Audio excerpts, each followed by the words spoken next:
All right, I just changed shirts. I'm wearing a black shirt. I'm not quite sure what that means, but I know for one thing that we're going to actually switch gears here. I want you guys to get a little bit serious because this particular video is talking about a point that's really a key concept in the note business, and that's the discussion of yield. Now, the only way I can really describe yield, and you might want to take some notes on this, is that yield is what a person receives and interest is what someone pays. Example, Roland was paying Countrywide at 8%. Roland was paying interest at 8%. Countrywide had invested $100,000. They were receiving a return on their money of 8%.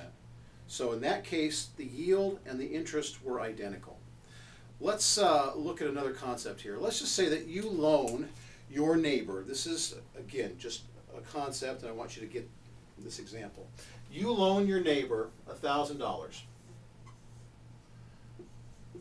Money out of your pocket, $1,000, and your neighbor agrees to pay you 12% interest only, which means every single month your neighbor is going to give you 10 bucks. Or over the year, they're going to give you $120.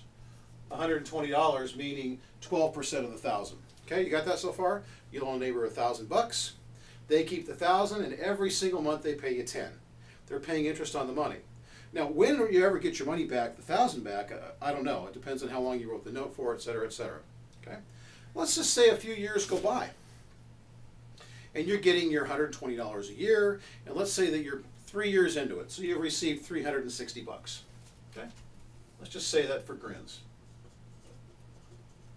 Right, so you received $360, which is $120 a year or $10 a month for 36 months.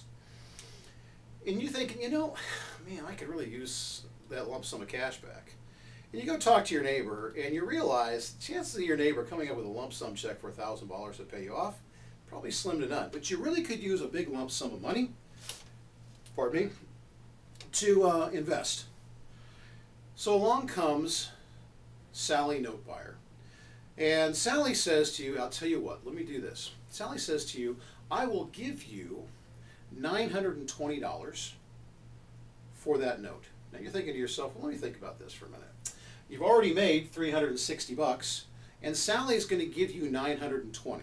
It's not the full 1,000, but she is giving you 920. You're thinking, well, you know, I've already made some money over the past 3 years, and it's either take the 920 or continue taking 10 bucks a month. So you say, boom, I'm in. You take the 920. So you got your 920 back.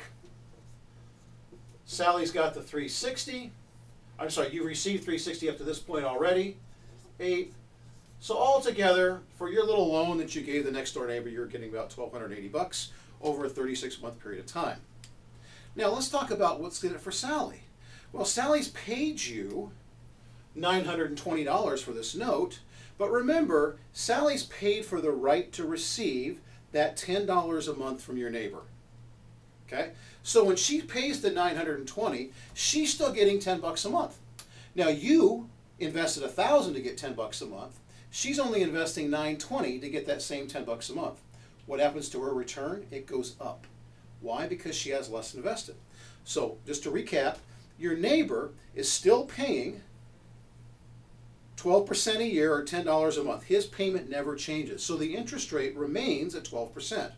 But because Sally has less money invested than you did, she's only got $920 invested, whereas you had $1,000. She is getting a greater return on her money. In fact, her yield is 13.07%. If you didn't quite get this, what I want you to do is start this little section all over again, and once you understand it, let's go on.